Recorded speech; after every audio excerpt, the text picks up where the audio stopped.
Kita akan ikuti Mozaik Indonesia ya. Kita akan berbincang terkait dengan strategi menekan laju inflasi di Maluku Utara. Sudah ada 2 narasumber yang hadir di studio kami sore ini pendengar. Saya sapa terlebih dahulu narasumber kita yang pertama ada Mas Sutaro Antonius Zibua. Selamat sore. Selamat sore Mbak. Oke Mas, panggilnya siapa nih Mas? Taro ya? Taro aja. Mas Taro, oke. Selamat datang di RI Ternate ya Mas. Baru pertama kali kan? Beberapa kali, tapi di Pro 2. Oh di Pro 2, berarti suasana berbeda dong. Suasananya berbeda. Dan narasumber kita yang kedua ada Mbak Sri Yuli Asdianti. Selamat sore Mbak. Mbak siapa? Mbak Yuli, Mbak Sri? Boleh panggil Yuli aja. Oke Mbak Yuli, mungkin agak deket dikit sama mic-nya gitu Mbak. Oke. Mbak Yuli, kalau Mbak Yuli sendiri untuk pertama kalinya datang ke Pro 1 ya? Iya, kebetulan baru pertama kali. Baru pertama kali, oke. Mudah-mudahan nanti memberikan kesan yang baik ya. Okay. Ya pasti mendengar sore ini kita berbincang tentang strategi menekan laju inflasi di Provinsi Maluku Utara. Mungkin sebagai awalan, oh iya saya perkenalkan dulu deh ya. Kalau Mas Taro ini adalah seorang ekonom Bank Indonesia Provinsi Maluku Utara, dan Mbak Sri adalah seorang statisi muda BPS Provinsi Maluku Utara, betul ya? Saya ke Mbak Sri dulu deh kayaknya untuk mengawali gitu kan Mbak. Kalau ngomongin masalah inflasi itu kan kadang masyarakat ada yang apa itu inflasi kan bingung gitu kan. Ya kan begitu ya Mbak, pendengar kita kan kadang ada alah apa itu inflasi nggak ngerti aku gitu. Mungkin Mbak Sri bisa menjelaskan sedikit lah Mbak tentang inflasi dulu deh ya. Ya baik. Terkait inflasi, memang dalam konsep kami sendiri, inflasi itu adalah kenaikan harga sekelompok barang dan jasa yang utamanya dikonsumsi atau paling banyak dikonsumsi di suatu wilayah tertentu gitu. Jadi perbandingannya periodenya bisa bulan dibandingkan bulan sebelumnya atau mungkin dibandingkan dengan tahun sebelumnya seperti itu. Nah ini di awal langsung dibuka ini ya. Untuk perhitungan sendiri Mbak, untuk inflasi itu kan seperti yang tadi Mbak bilang kan ya, ada yang namanya kita sering baca ada inflasi yang year on years, ada juga yang month to month gitu kan Mbak ya. Ada juga yang inflasi years to date begitu kan. Nah dari ketiga-tiganya ini mungkin ya Mbak ya bisa dijelaskan juga secara sederhana mungkin ya, karena memang itu tadi seperti yang kita bilang di awal kan. Kalau inflasi aja kadang masyarakat kurang begitu paham, apalagi ini penghitungannya ada gini, ada itu. Bisa dijelaskan nggak Mbak? Ya, baik. Untuk penghitungan inflasi sendiri dalam periode waktunya memang BPS itu membagi menjadi 3. Yang pertama inflasi month-to-month atau bulan ke bulan. Yang kedua inflasi year to date atau tahun kalender, dan yang ketiga itu inflasi year on year atau tahun ke tahun. Nah, bagaimana pembedanya? Yang pertama inflasi month to month. Jadi kita membandingkan harga-harga barang dan jasa di bulan ini dibandingkan dengan bulan sebelumnya. Jadi saya ambil contoh, kalau kita bicara inflasi Juni 2024, maka yang kita bandingkan adalah rata-rata atau kenaikan harga barang dan jasa dibandingkan dengan bulan Mei 2024 seperti itu. Kemudian untuk year to date, jadi kita bicara terkait tahun kalender, seberapa besar pergerakan harga di satu tahun tertentu. Jadi pembandingnya, contohnya kita bicara terkait inflasi Juni 2024, maka pembandingnya itu adalah harga-harga di Desember 2023. Seperti itu. Jadi pembandingnya adalah bulan Desember. Kemudian yang terakhir adalah inflasi year on year. Jadi inflasi year on year ini kita berbicara terkait perkembangan harga di bulan yang sama di tahun sebelumnya. Contoh, kalau kita bicara inflasi bulan Juni 2024, maka yang kita bandingkan adalah rata-rata harga di bulan Juni 2024 dibandingkan dengan harga di Juni 2023. Seperti itu. Jadi memang data-datanya di teman-teman BPS itu semuanya udah lengkap banget ya Mbak ya?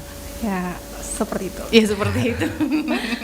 Iya. Kalau untuk Mas Taro sendiri, Mas Taro dari kacamata Bank Indonesia sendiri nih Mas, pasti kan ada faktor ya, ada faktor utama inflasi yang ada di Maluku Utara sendiri. Mungkin bisa dijelaskan ke kita semua nih Mas. Iya, baik Mbak. Jadi kalau di Provinsi Maluku Utara ini kan kita tahu ya, kalau provinsi kita sendiri sebenarnya adalah provinsi konsumen ya. Jadi banyak barang itu didatangkan dari wilayah lain. Jadi memang kita sangat riskan terpapar inflasi dari luar. Contohnya saja misalnya ada gangguan komoditas dari daerah lain misalnya Sulawesi Selatan atau Sulawesi Utara, yang Manado paling terdekat itu. Nah, itu bisa sangat mempengaruhi kenaikan harga di kita, termasuk juga masalah distribusi, bisa juga masalah transportasi dan lain sebagainya seperti itu, Mbak. Jadi itu merupakan salah satu faktor pendorong penting yang menjadi sumber inflasi di kita. Berarti untuk ngatasinya, ini kan sumbernya udah tahu gitu kan, berarti untuk ngatasinya ya jangan jadi masyarakat yang konsumtif gitu ya, atau mungkin nggak usah ngambil dari daerah lain, kalau bisa kita ciptakan sendiri di wilayah kita. Nah itu Mbak, jadi salah satu kita bisa dibilang masih kekurangan di neraca pangan. Kita belum bisa memetakan, atau mungkin belum bisa sepenuhnya ya memetakan berapa produksi kita, berapa konsumsi kita, dan berapa yang kita butuhkan dari luar. Jadi mungkin ketika misalnya data-data tersebut sudah terpenuhi semua, dan kita bisa tahu di bagian mana kita yang masih kurang, di mana kita punya kelebihan komoditas seperti itu bisa kita sebarkan, kita bisa lakukan langkah-langkah yang lebih baik sehingga kedepannya inflasi ini dapat lebih terjaga. Jadi kita enggak terlalu banyak terpapar inflasi dari luar daerah seperti itu. Oke, terpapar itu nggak enak banget loh ya, dari segala bidang apapun kalau terpapar itu nggak bagus ya. Ya masih pendengar, Anda boleh bergabung bersama kami, line telepon kami aktifkan di 31255521, juga di 0822-1153-7429 ya. Sekali lagi sore hari ini kita berbincang tentang strategi menekan laju inflasi di Provinsi Maluku Utara.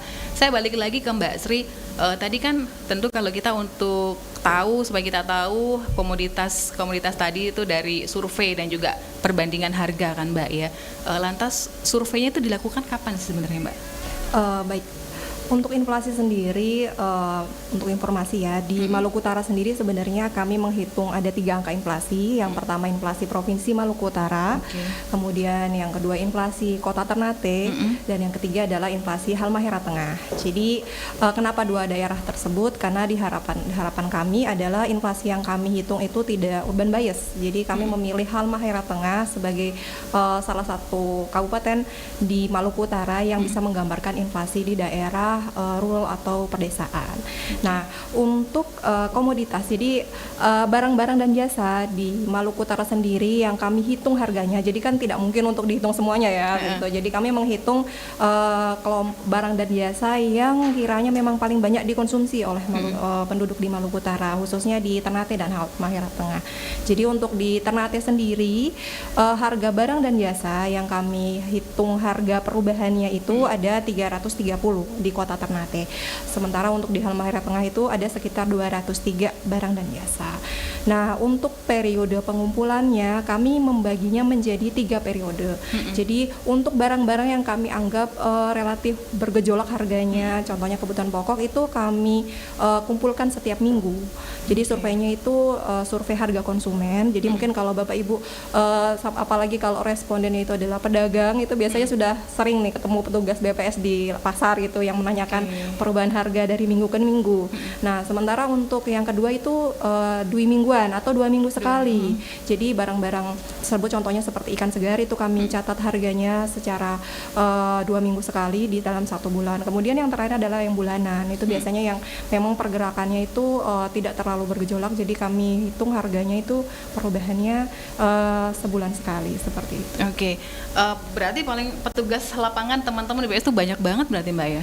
Iya betul. Jadi karena memang untuk kapasitas pegawai kami sendiri tidak terlalu banyak, jadi kami memanfaatkan mitra. Jadi mitra yang sudah kami latih untuk bisa mengumpulkan harga di responden-responden atau pasar dan pedagang khususnya yang menjual barang dan jasa yang kami hitung harganya. Oke, jadi punya mitra ya, nggak harus teman-teman dari BPS secara langsung turun lapangan gitu kayak, karena memang sekali. Keterbatasan pegawainya atau mungkin petugasnya betul, gitu kan ya. Oke. Nah, karena memang Maluku Utara menjadi acuan, Maluku Utara, Kota Ternate dan juga Halmahera Tengah, Mbak ya. 3 wilayah, 3 daerah ini yang lebih difokuskan oleh teman-teman BPS. Kalau untuk penilaian wilayah Maluku Utara sendiri, Mbak? Bagaimana? Untuk penilaiannya untuk wilayah Maluku Utara sendiri? Oh, jadi baik, untuk inflasi Provinsi Maluku Utara, memang kami perkembangannya itu kami hitung dari perkembangan harga di Ternate dan Halmahera Tengah gitu. Jadi kelompok-kelompok yang kami dapatkan harganya, kami lihat kemudian kami bobotkan dan bisa menghitung inflasi dari Provinsi Maluku Utara. Jadi Provinsi Maluku Utara itu dasar penghitungannya dari penghitungan harga di Halmahera Tengah dan Kota Ternate. Oke, itu yang selama ini dilakukan oleh teman-teman BPS ya pendengar ya. Nah, kembali lagi ke Mas Taro nih ya. BI ini kan tergabung juga kan dalam TPID gitu ya Mas ya. Betul. Tentu ada langkah-langkah yang dilakukan dalam pengendalian inflasi sendiri. Langkah seperti apa yang dipakai oleh teman-teman BI, Mas? Ya. Kalau di kita, di upaya pengendalian inflasi kita, sehubungan dengan TPID ya, kita tergabung dalam tim pengendalian inflasi daerah. Jadi kita ada strategi-strategi tersebut kita gabungkan menjadi 4K kalau bisa disingkat itu. Pertama, kita ada ketersediaan pasokan. Ketersediaan pasokan ini bagaimana cara kita menjaganya? Pertama, kita mungkin bisa melakukan pemantauan stok pasokan, mungkin di tingkat distributor, pengecer. Lalu kita juga bisa melakukan penguatan kerjasama antar daerah. Tadi seperti yang sudah saya sampaikan, kalau kita sudah tahu nih kekuatan kita produksinya di mana, maupun konsumsinya kita berapa yang kita butuhkan dari luar, maka dari situ kita, dari data-data tersebut kita bisa melakukan kerjasama antar daerah. Di mana kita kurangnya, kita langsung melakukan kerjasama antar daerah. Nah, itu adalah salah satu strategi terkait ketersediaan pasokan.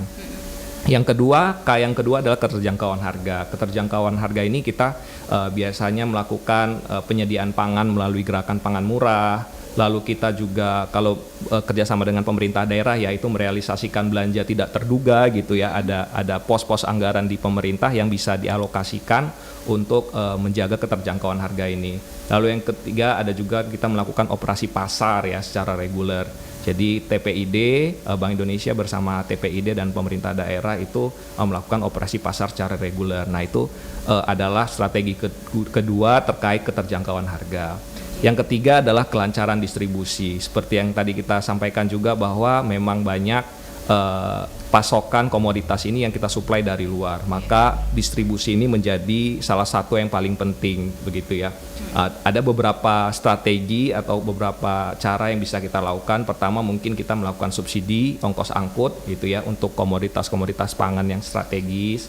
Lalu kita bisa juga bekerja sama dengan operator-operator kapal untuk distribusi pangan. Lalu kita memang perlu ya untuk melakukan rapat-rapat koordinasi secara rutin dengan operator-operator kapal tersebut atau operator distributor tersebut. Yang keempat adalah komunikasi efektif. Nah, komunikasi efektif ini seperti mungkin kita melakukan high level meeting gitu ya, ada rapat koordinasi TPID, lalu kita melakukan kampanye bijak gitu ya, karena memang salah satu faktor pendorong inflasi misalnya bulan kemarin itu adalah adanya hari besar keagamaan ya. Nah, ketika hari besar keagamaan itu banyak masyarakat langsung beli aja gitu ya tanpa memikirkan harga, bahkan mungkin tanpa nawar gitu ya. Nah, itu bisa menjadi salah satu pemicu terjadinya inflasi. Nah, maka melalui strategi komunikasi efektif ini kita bisa juga melakukan kampanye belanja bijak. Jadi memang tadi kalau dirangkum ada 4K ya Mbak.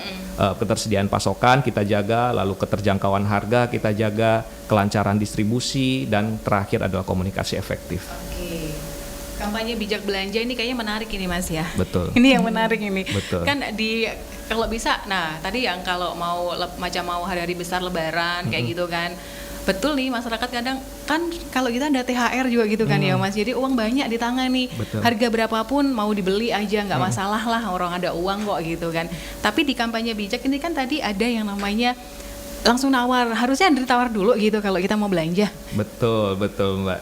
Jadi memang mungkin kebaikan masyarakat di Maluku Utara ini ya, jadi ketika berbelanja kalau kita lihat pola di masyarakat gitu, profil masyarakat itu mereka ketika berbelanja itu berapa yang ditawarkan oleh pedagang, banyak itu langsung diambil gitu, langsung dibayarkan. Oke, sudahlah ya, lagi pula kita seperti yang tadi disampaikan, kita sudah punya THR gitu ya, lagi punya banyak duit nih, ya udah dibayarkan aja.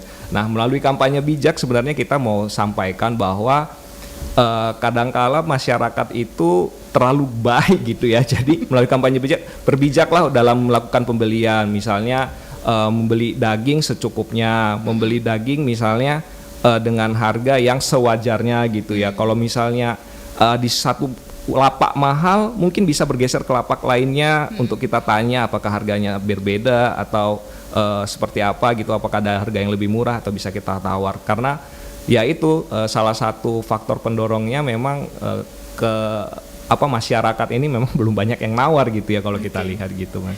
Uniknya Maluku Utara mungkin gitu kali ya, Iya. salah satunya kali ya. Betul. Kalau kampanye bijak sendiri ini, bijak belanja, sosialisasinya sempat kemana aja nih Mas? Ya, kita memang sosialisasi kampanye bijak belanja ya melalui seperti ini media-media ya, kita melalui media misalnya radio gitu, kita sampaikan juga melalui beberapa ada poster-poster juga kalau di pasar-pasar gitu ya, kita sampaikan melalui baliho juga gitu, dan melalui langsung juga misalnya kita melakukan kampanye operasi pasar gitu ya, kita lakukan juga ke kampanye di situ, jadi langsung ke masyarakat seperti itu. Secara langsung berarti iya, itu ya, secara memang langsung ya. ke masyarakat. Mungkin itu yang lebih ngena ke masyarakat jadinya ya. Betul. Nah, untuk harga-harga barang, kalau ngomongin harga barang di pasar nih Mas, itu kan benar-benar fluktuasi banget ya. Kadang harganya sampai meroket. Ini yang sering itu terjadi, yang harganya meroket itu kadang kayak semacam cabai itu kan di waktu-waktu tertentu ya, bawang merah gitu kan ya. Nah, untuk BI sendiri caranya bagaimana untuk mengintervensi gitu loh ya. Gimana Mas? Ya, jadi memang ada beberapa hal yang kami lakukan bersama-sama dengan pemerintah juga. Yang pertama tadi seperti yang kita tahu bahwa kita adalah daerah konsumsi, maka apa yang kita lihat pertama mungkin transportasinya ya. Transportasi kita melakukan kerjasama dengan beberapa pihak gitu yang melakukan subsidi angkut. Ada juga sekarang kita mau sedang kita jajaki, usahakan adalah melakukan subsidi transportasi untuk warungmu kalau nggak salah ya, ada warung yang di Sofifi, kedai panganmu, iya, kedai panganmu itu milik pemerintah provinsi gitu ya. Jadi di situ kita melakukan ada subsidi ongkos angkut juga di situ. Lalu kita juga melakukan beberapa kampanye melalui program PUBI. PUBI itu Petani Unggulan Bank Indonesia ya, Petani Unggulan Bank Indonesia itu. Jadi kita ada beberapa komoditas misalnya cabai, tomat, itu kita petani-petaninya kita ajarin lah seperti itu ya, kita berikan subsidi, kita berikan bantuan misalnya peralatan, terus juga pupuk segala macam. Nah, itu kita melalui program Petani Unggulan Bank Indonesia itu kita berusaha bagaimana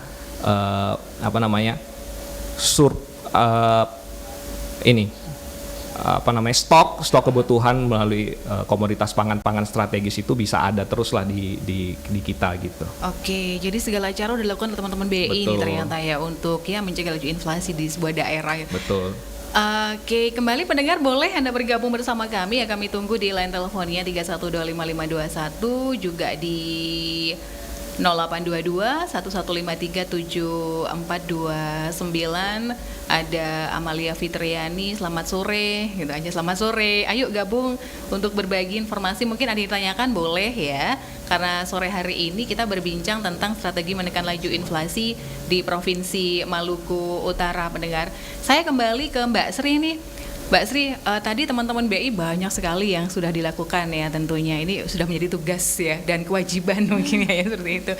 Indikator sendiri Mbak yang digunakan oleh teman-teman BPS dalam mengelola data inflasi itu seperti apa Mbak?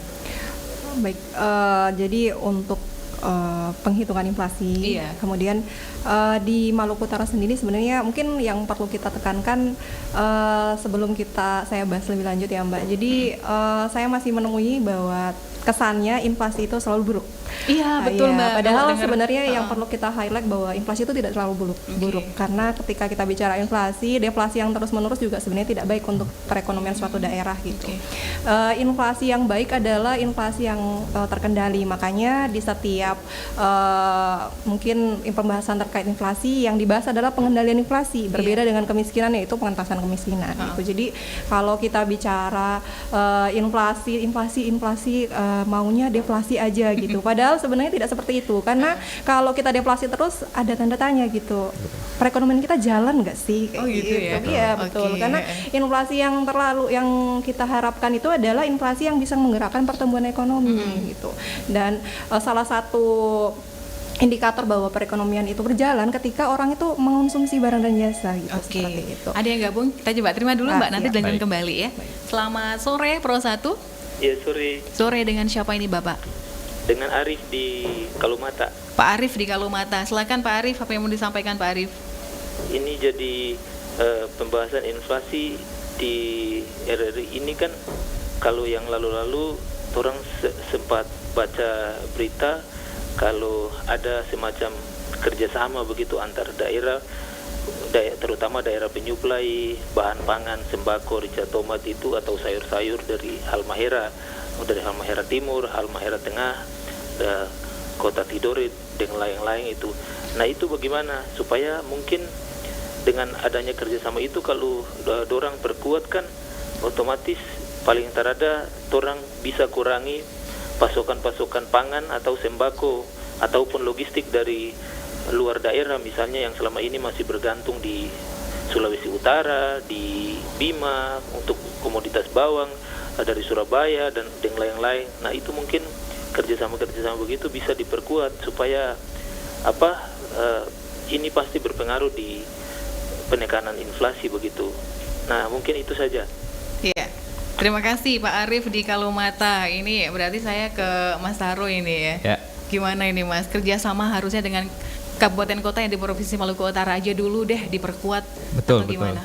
Ya memang ini salah satu hal yang kita coba terus kita tingkatkan seperti itu. Jadi memang kerjasama antar daerah ini adalah salah satu strategi yang mungkin paling efektif ya untuk menekan harga sebenarnya kalau berjalan dengan baik. Karena ketika kita butuh dan kita sudah tahu siapa suppliernya dan ketika sudah ada kerjasama antar daerah maka kita bisa mencukupi kebutuhan kita dengan baik seperti itu.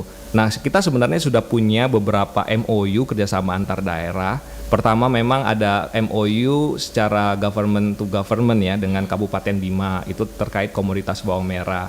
Ada juga komoditas aneka ikan segar itu secara government to government juga antara pemerintah Kota Ternate dengan ini intra provinsi nih Mbak. Jadi antar Kota Ternate dengan Kabupaten Halmahera Selatan.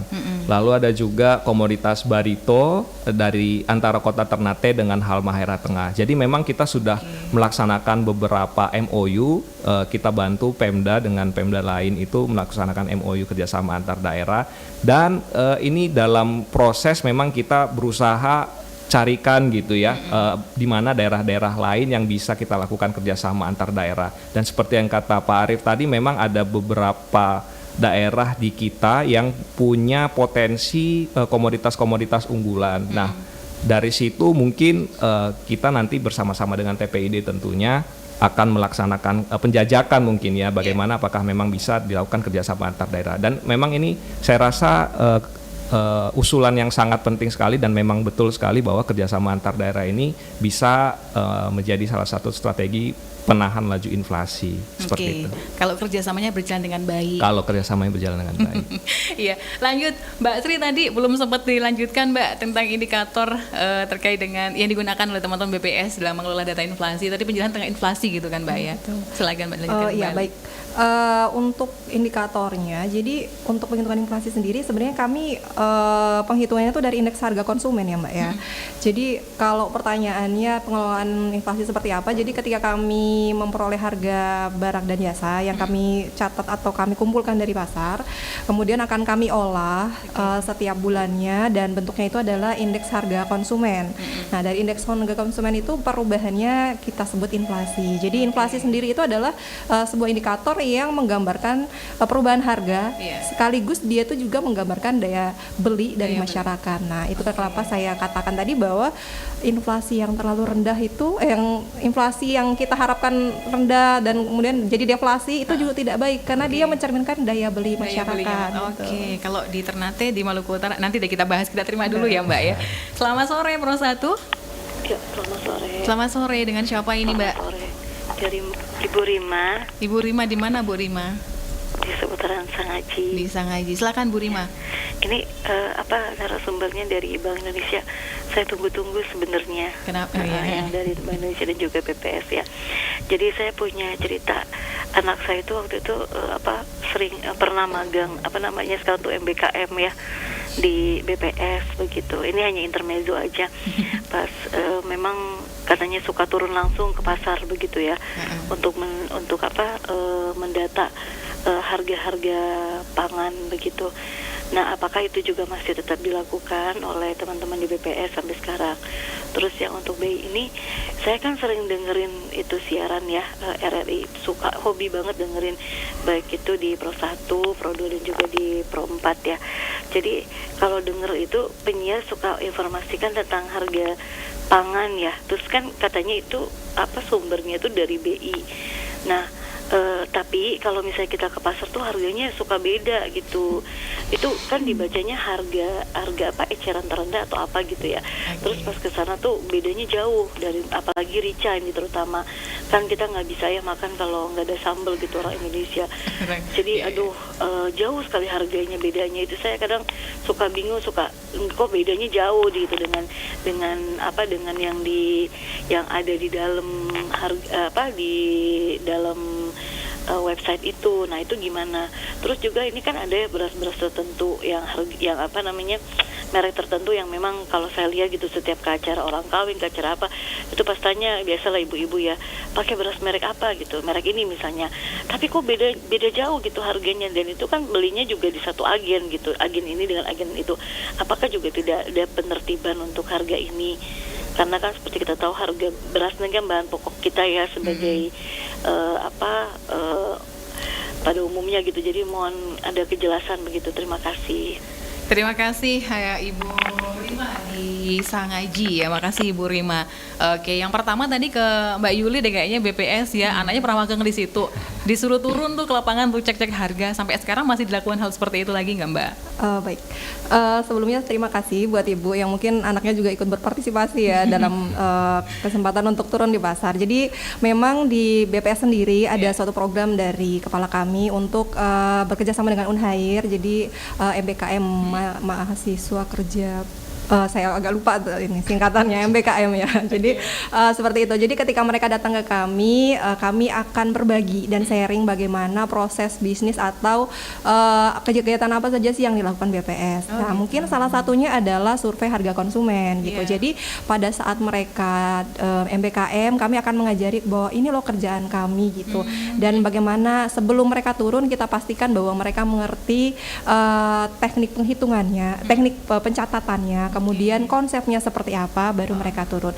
Dan untuk memastikan bahwa harga yang mereka catat itu adalah harga yang kami sudah sesuai dengan konsep kami, biasanya kami juga melakukan pengawasan. Jadi biasanya setelah mereka turun bisa didampingi, atau juga setelah mereka turun akan ada petugas lain yang turun. Jadi intinya kami ingin memberikan share pengalaman atau experience lah ke mereka bahwa apa saja sih pekerjaan di BPS. Nah, mungkin salah satunya seperti yang Ibu tadi sebutkan bahwa itu mereka turun ke lapangan untuk mencatat harga kebutuhan pokok di pasar seperti itu. Jadi walaupun bukan adik-adik MBKM yang turun, ini petugas dari BPS juga memang seperti itu begitu ya Mbak? Betul. Jadi kita ingin pada saat MBKM itu mereka benar-benar merasakan experience atau tahu bahwa ini loh pekerjaan BPS, dan mungkin itu juga membantu kami karena bisa memberitahu atau sharing. Jadi seperti ini pekerjaan BPS, dan data yang dikumpulkan itu tidak mudah loh seperti itu. Oh, susah ya Mbak ya?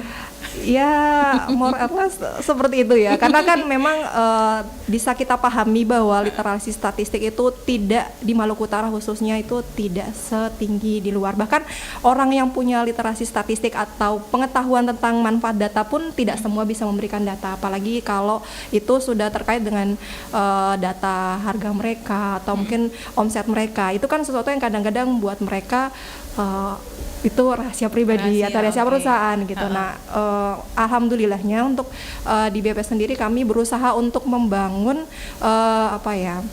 hubungan dengan responden itu sebaik mungkin atau dengan pedagang-pedagang gitu. Jadi mereka juga enak memberikan datanya. Oke, ya kadang ada orang emang susah untuk berbagi informasi tentang data diri gitu ya Mbak Iya ya. betul. Apalagi kalau misalnya sifatnya membandingkan harga. Oh, ya, gitu jadi ya? kan bisa jadi kita menanyakan harga itu di satu sisi ketika mereka memberitahu kan mungkin di pikiran mereka ini bisa jadi kan dibandingkan dengan sebelahnya, atau mungkin bisa jadi kontrol untuk mereka ketika harga mereka terlalu tinggi nanti ada intervensi dari pemerintah seperti apa. Nah itu kan juga mungkin ketakutan mereka sendiri, pada walaupun sebenarnya di Undang-Undang Statistik sendiri kami melindungi setiap data atau informasi yang diberikan oleh responden. Oke, jadi kerjanya juga agak susah sih. Oke. Tadi yang ke BI ini Mas juga sempat, iya bener, di kita kan di Pro 1, di Pro 2 ada nggak ya? Pro 4 juga kan ada harga pangan, informasi harga pangan ya, dari Pusat Informasi Harga Pangan Strategis Nasional ya. Dan ini setiap sore kami bagikan ke pendengar. Tadi ini berarti pendengar stay-nya Pro 1 ini. Ibu Rima kan tanya kan kadang harganya nggak sama gitu loh. Yang dibacakan oleh penyiar dan ternyata terjun ke pasar beli kok harganya berbeda. Itu gimana itu Mas? Nah, iya memang jadi tujuan pertama kita melakukan atau kita mempublish ya, ada Pusat Informasi Harga Pangan Strategis itu adalah menjaga itu tadi. Kadang-kadang masyarakat ini punya asumsi sendiri, jadi ekspektasi sendiri ketika momen hari besar keagamaan langsung ekspektasinya itu mahal gitu. Nah, makanya kita punya PIHPS ini adalah sebagai pusat informasi harga, jadi bisa menjadi patokan ibu-ibu dalam berbelanja. Jadi sebelum ke pasar punya nih ekspektasi harga di pasar itu seberapa. Nah, ketika kita sampai ke pasar, ibu-ibu sampai ke pasar terus melihat harganya beda.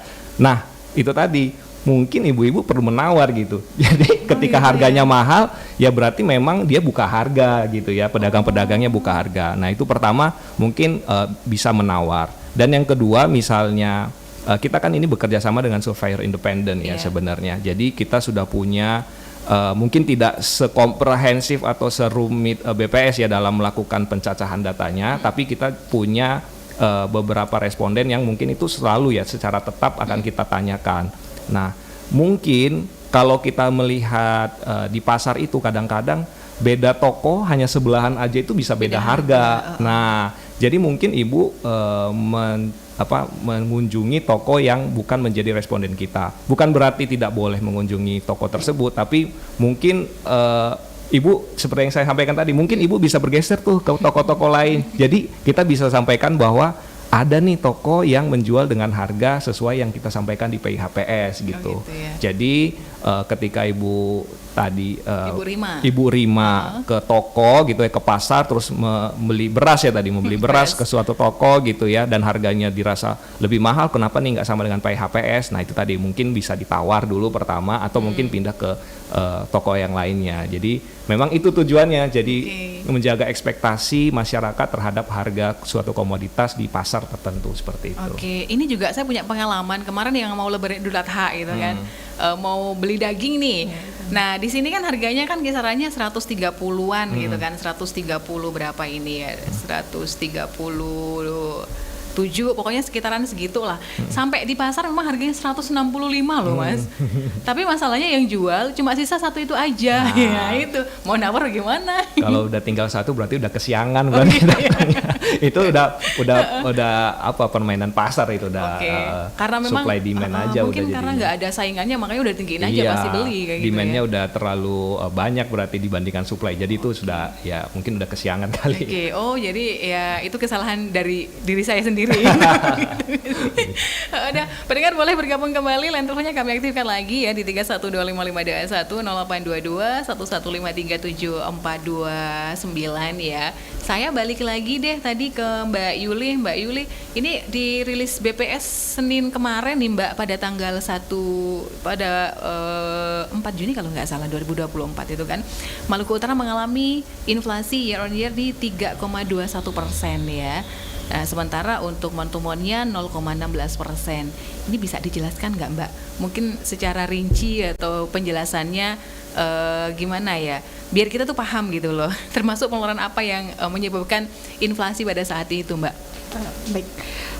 Ya, seperti yang tadi sudah kita bahas juga ya, bahwa inflasi itu kita ada 3, jadi Yeah. inflasi year on year, kemudian year to date, dan month to month. Jadi kalau pertanyaannya terkait inflasi year on year, Yeah. otomatis kita akan membahas membandingkan harga-harga barang dan jasa di Juni 2024 dibandingkan dengan Juni 2023.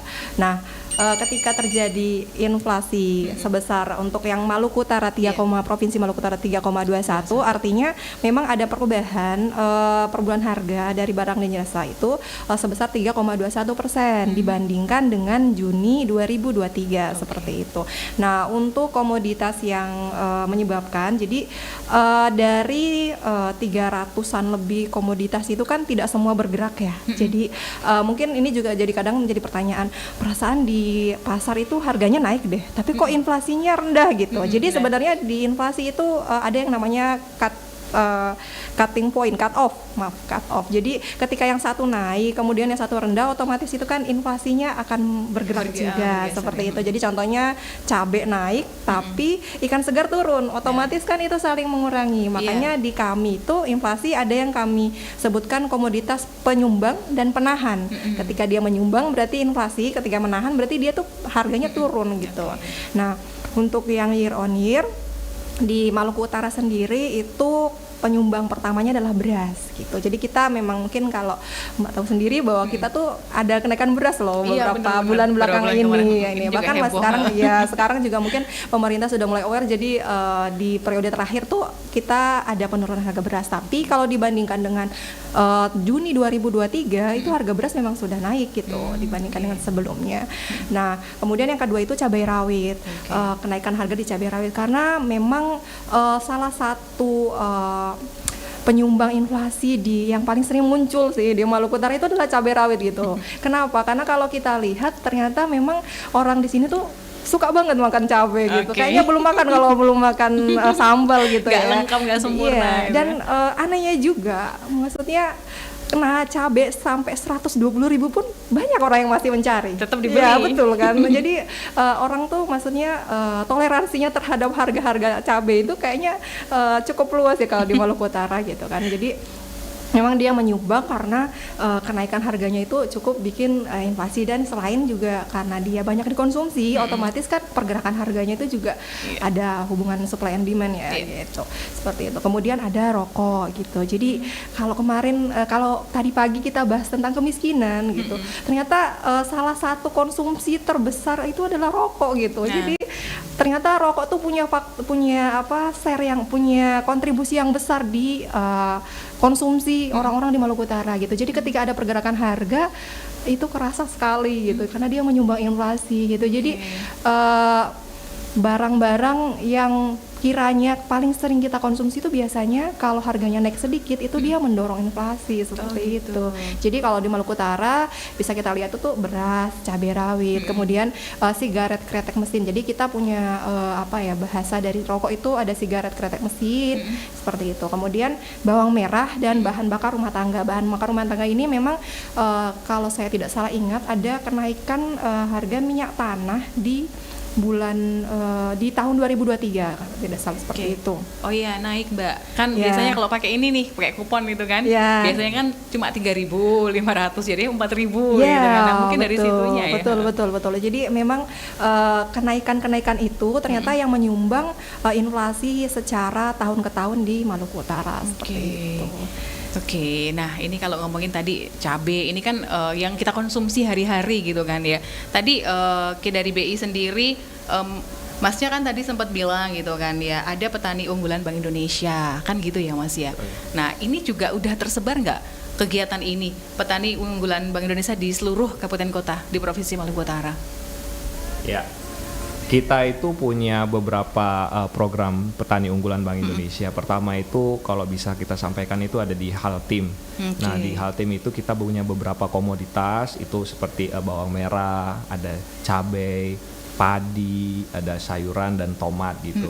Nah memang mungkin hasilnya belum seberapa sehingga bisa mensuplai kebutuhan satu kabupaten atau satu kecamatan misalnya, tapi ya mungkin sudah lumayan lah untuk menambah komoditas atau pasokan kita di sana. Oke. Ada juga kita melakukan program greenhouse di pesantren gitu ya.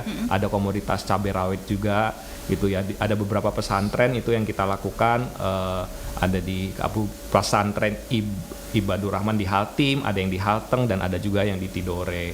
Ada juga kita melakukan program urban farming gitu ya, bukan kita sih, jadi kita mendukung urban farming itu, Rindang, Rica Tanam Dalam Kampung, itu ada di 7 kelurahan. Itu sudah mencakup ada 90 petani dengan komoditasnya itu tomat dan cabai rata-rata, seperti itu. Jadi memang beberapa komoditas-komoditas yang memang sering menjadi sumber atau penyumbang andil inflasi itu kita coba untuk melakukan program petani unggulan di situ. Oke. Berarti memang belum sepenuhnya dari 10 kabupaten kota dijadikan teman-teman BI belum ya Mas? Iya, ya? jadi kita memang masih terus mencari petani-petani unggulan yang bisa kita bina gitu ya, supaya semakin menyebar nih petani-petani unggulan kita seperti itu. Masih berjalan hingga saat ini? Masih, itu akan terus berjalan sih, itu program kita. Itu program dari teman-teman BI. Betul. Oke, yuk Mas, ini apa sih sebenarnya yang diperlukan atau mungkin yang perlu masyarakat untuk lakukan gitu kan ya, supaya kita nih, saya kan juga termasuk masyarakat di sini ya, oke, bisa turut serta dalam mengendalikan inflasi di provinsi kita ini. Iya. Kalau pertama tadi ya kita tahu program belanja bijak tadi pertama ya. Jadi dalam membeli, dalam berbelanja selalu bijaklah dalam berbelanja seperti itu ya. Kalau ada komoditas ditawar, kalau misalnya kemahalan mungkin bisa ditawar juga, dan nggak membelinya dengan dalam jumlah yang sangat-sangat besar gitu ya, belilah dalam jumlah secukupnya. Yang kedua, nah ini mungkin tidak terlalu terpikirkan, tapi sebenarnya ada kontribusinya. Jadi kalau kita punya juga program itu adalah penggunaan non-tunai, program non-tunai atau penggunaan KRIS. Kenapa KRIS ini bisa menjadi salah satu penahan laju inflasi? Jadi misalnya nih ketika kita berbelanja, misalnya ya harganya 9.700 per kilogram. Tapi ketika kita belanja dan mau membayarkan 9.700 itu nggak ada kembalian biasanya. Nggak ada nih kembaliannya, ya udah di rounding ke atas 10.000. Nah itu lama kelamaan itu bisa menjadi inflasi. Jadi lama kelamaan penjualnya itu nggak menjual dengan harga 9.700 lagi, tapi menjual dengan harga 10.000 misalnya. Nah dengan kita menggalakkan penggunaan non tunai, menggunakan KRIS misalnya ya, nah itu bisa menjadi salah satu faktor yang menjaga inflasi. Dengan apa? Misalnya harganya 9.700, kita bisa membayar exact sebesar misalnya 9.700 tersebut. Jadi tidak ada round up atau harganya dinaikin ke atas lagi seperti itu. Nah itu yang kedua. Dan yang ketiga, jadi kita punya ketika kita masuk ke masyarakat itu ada beberapa hal yang kita lihat, bahwa preferensi masyarakat itu misalnya di dalam cabai ya, cabai rawit misalnya. Tidak hanya cabai rawitnya saja yang dilihat, tapi cabai rawit jenis tertentu, misalnya cabai rawit jenis Nona kalau nggak salah, saya nggak salah. Rica Nona itu. Jadi sebenarnya ada rica yang harganya lebih murah, tapi kita mencari yang agak mahalan itu tuh. Nah jadi berapapun harga yang ditawarkan untuk cabai Nona ini, kadang-kadang malah tetap dibeli gitu. Padahal ada komoditas, ada cabai-cabai lain yang bisa dibeli tapi tidak dilirik oleh masyarakat gitu. Jadi mungkin diversifikasi komoditas masyarakat ini mungkin harus diperlebar lagi gitu ya, jangan hanya mengandalkan satu komoditas aja gitu. Mungkin itulah beberapa yang bisa saya sampaikan. Iya, kalau untuk pemilihan tadi kan ada cabai Nona ya, Rica Nona Rica kan Nona, di sini bilang kan, Rica Nona itu mereka lebih milih itu karena memang mungkin lebih pedes ya, enak iya gitu kan, nyarinya pedesnya. Iya betul.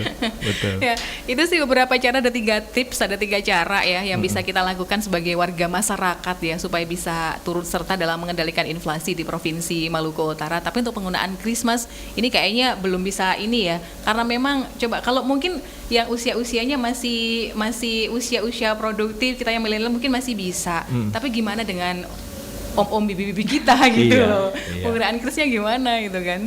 Iya.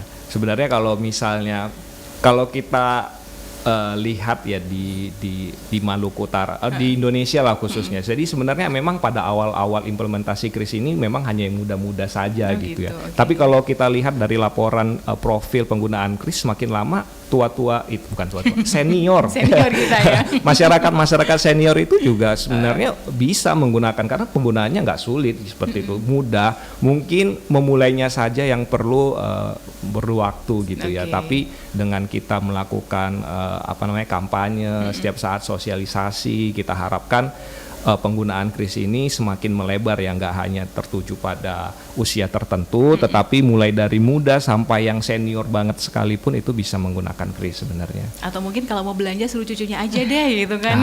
Ya mungkin boleh juga. Mungkin boleh seperti itu. Ada Mbak Yuli, Mbak Sri ya, boleh Mbak Sri, boleh Mbak Yuli nih ya.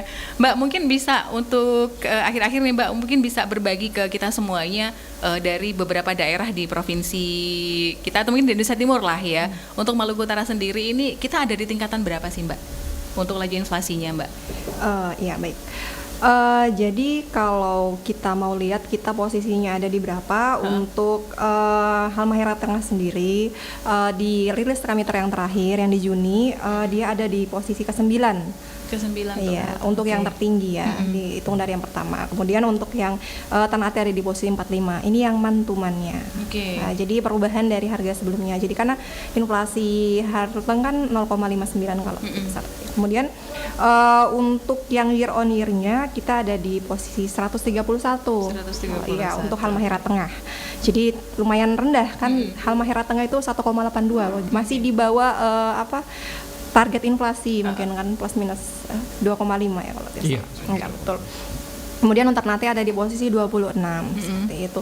Jadi kalau dilihat dari posisinya sebenarnya Ternate dan Halmahera Tengah itu masih berada di posisi aman gitu.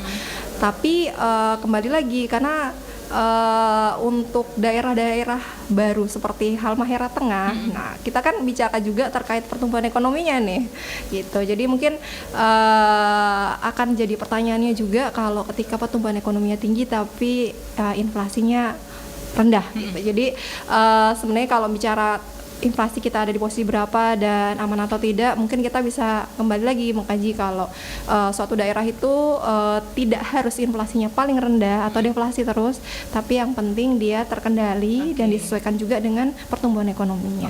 Jadi intinya terkendali lah, jangan tekan terus gitu ya. Iya, betul. Kalau kemiskinan ditekan, oh iya memang harus gitu ya. Mbak, tadi dari Masnya udah ngasih tips nih supaya kita sebagai masyarakat juga bisa menekan laju inflasi di daerah kita. Kalau dari Mbak Yuli sendiri dari BPS mungkin ada gimana caranya? Iya betul. Saya setuju dengan yang disampaikan Mas Taro ya. Jadi kita harus bijak membeli berbelanja. Jadi be smart buyer gitu. Jadi kalau kita lihat pola di masyarakat, tentunya ibu-ibu nih biasanya nih kalau udah bilang cabai naik itu biasanya mereka langsung beli banyak, padahal sebenarnya itu kan hukum penawaran pembelian. Kalau makin banyak yang beli, kita mau beli semakin banyak, harga semakin naik kan. Jadi kalau kita beli sesuai kebutuhan kita gitu. Jadi misalnya lagi naik harga, ya udah kita beli sesuai yang kita makan hari ini dulu. Barangkali besok harganya sudah turun. Nah, tapi kalau kita lihat biasanya kan kalau harganya naik kita malah beli makin banyak untuk stok, jangan sampai nanti tambah naik. Gitu. Biasanya seperti itu. Jadi be smart buyer.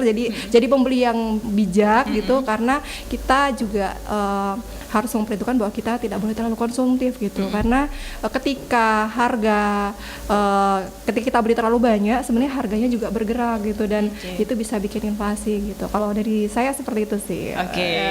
Mas, ada yang tambahkan? Ya, mungkin satu lagi, tapi tadi sudah saya sampaikan juga sih terkait diversifikasi pangan tadi ya. Diversifikasi pangan itu mungkin juga perlu ditingkatkan lagi, termasuk juga dalam hal makanan pokok kita, beras gitu ya. Jangan, kalau bisa memang beras itu didiversifikasi juga dengan makan kobong kalau nggak salah ya namanya ya. Kasbi. Makanan kobong. Nah, itu tuh kalau kita lihat ada di Papua Barat, mereka itu punya program yang dilakukan oleh Pemdanya sendiri adalah no rice day kalau nggak salah. Satu hari nggak makan nasi sama sekali? Iya, 2 hari apa 1 hari begitu. Jadi mereka memang mengkampanyekan itu. Nah, jadi kalau di kita mungkin nggak perlu kampanye dulu ya, tapi kesadaran diri masing-masing. Ketika mungkin harga beras mahal gitu ya, mungkin kita bisa beralih menggunakan kobong tadi ya, itu ya, ada kasbi, terus ada apa lagi ya itu. Itulah. Papeda mungkin. Papeda, Papeda iya, kan ya. Papeda salah satunya gitu ya. Dan di beberapa tempat saya lihat ada ya itu ya yang lunchnya kobong kalau nggak salah. Iya ya. Ada paket-paket makanan kobong gitu. Nah, itu mungkin bisa tuh, makanan kebun maksudnya itu. Kobong itu kebun. Makanan kebun ya. Itu kan dari kasbi ada gitu kan ya. Iya. Jadi itu ya. Jadi beras bisa dialihkan ke kasbi dan yang lainnya gitu. Itu yang bisa makan, Mbak. Kalau nggak bisa kadang ada orang yang makan kalau belum makan nasi tuh artinya kita belum makan gitu. Betul. Oke. Mudah-mudahan perbincangan kita sore hari ini bisa membuat masyarakat mendengar kita bisa membantu lah ya untuk bisa menekan laju inflasi di Provinsi Maluku Utara.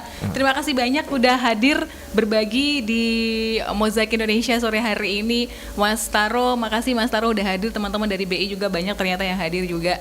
Dan Mbak Sri, makasih Mbak. Salam untuk Bapak ya di BPS ya. Dan kami juga pamit, terima kasih kebersamaannya pendengar, saya titip pamit. Selamat sore. Wassalamualaikum warahmatullahi wabarakatuh.